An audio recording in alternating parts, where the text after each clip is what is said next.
Hi everybody, Trevor here. You're about to watch Historical Facts Compilation. One of these stories is absolutely fake.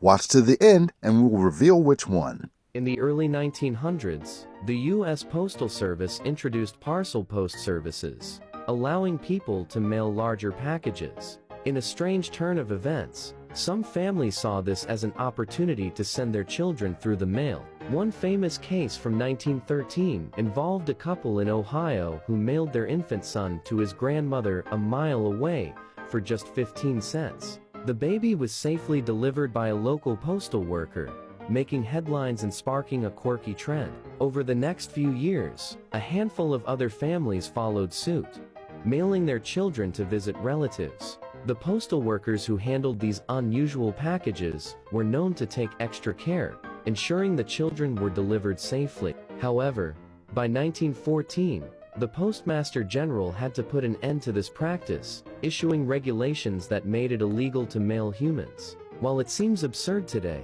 it remains a little-known chapter of postal history that highlights just how different life was back then. Did you know that Christopher Columbus, the man credited with discovering America, wasn't the hero you learned about in school?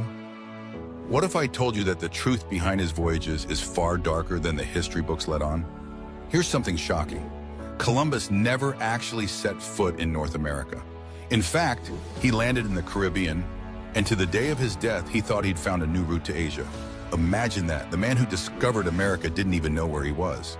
But it gets worse. Columbus wasn't just an explorer, he was also responsible for starting one of the darkest chapters in human history. When he landed in the Caribbean, he enslaved the native people he encountered, forcing them to mine gold and work under brutal conditions. Those who didn't comply, they were mutilated or killed. In his quest for wealth and glory, entire native populations were decimated, and the horrors didn't stop there. Columbus's actions sparked centuries of colonization, enslavement, and exploitation of indigenous peoples. The man celebrated for his courage and discovery was responsible for untold suffering. So why are we still celebrating Columbus Day? Why do we ignore the atrocities behind his legacy? The story of Columbus is a reminder that history isn't always as it seems. The hero we grew up admiring may not have been a hero at all. If this shocked you, share this story. Let's uncover the real truth behind our history. Did you know one king led just 300 warriors against a massive empire? Meet Leonidas, king of Sparta, one of the most fearless leaders in history. In 480 BC, he and his 300 Spartans faced the Persian army at the Battle of Thermopylae. The Persians outnumbered them by thousands, with a force so vast it seemed endless. But to Leonidas, that didn't matter. Imagine standing with just a few teammates against an entire stadium filled with opponents. But Leonidas wasn't fighting to win. He fought to inspire. Against impossible odds, they held their ground for days, giving all of Greece a reason to unite. Their bravery turned the tide of war. Leonidas' sacrifice showed the world that true strength isn't in numbers. It's in the courage to stand tall when all seems lost. Did you know that a Japanese samurai could have sent a fax to Abraham Lincoln? Welcome to History Facts that will change your perception of time. The famous age of the samurai ended in 1868, while the first ever fax machine was in use by 1843. American President Joe Biden was born in 1942, meaning that he has been alive for about 1/3 of all of American history. Christopher Columbus famously sailed the ocean and made his discovery of America in 1492. This was only 39 years after the fall of the Roman Empire. A man named Samuel Seymour once appeared on a television show in 1956. On that show, he revealed that he had a secret and that he was present at the Lincoln assassination over 90 years earlier. Coca-Cola was invented in 1886, which makes it only 5 years younger than the country of Italy. For the first 600 years at the University of Oxford, calculus was not taught. This was because Isaac Newton hadn't invented it yet. A lumberjack cuts down a 200-year-old tree, but what he's about to find inside will shock the entire world. Deep in this ancient forest, Jack the lumberjack prepares to fell an extremely old tree. But what he's about to discover inside will change his life forever. Jack doesn't know it yet, but each axe stroke brings me closer to a secret buried for years in the heart of this imposing tree. As Jack delivers a final axe blow, the tree wobbles and slowly falls, releasing a deep echo through the forest. As Jack examines the debris from the tree he just cut, he pays no attention to what's inside. He loads the trunk onto his car's small trailer and heads back to his depot. 2 hours later, as he's about to cut the tree trunk, Jack spots something suspicious at the bottom of the trunk. He decides to grab his flashlight, and when he lights up the inside of the trunk, he is terrified and completely shocked. You won't believe the incredible discovery he's about to make. Hit the like button and comment tree to discover the second part. Annie Oakley, the greatest markswoman of all time. Oakley developed hunting skills as a child to provide for her impoverished family in western Ohio.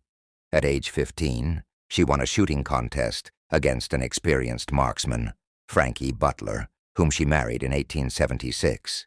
The pair joined Buffalo Bill in 1885, performing in Europe before royalty and other heads of state.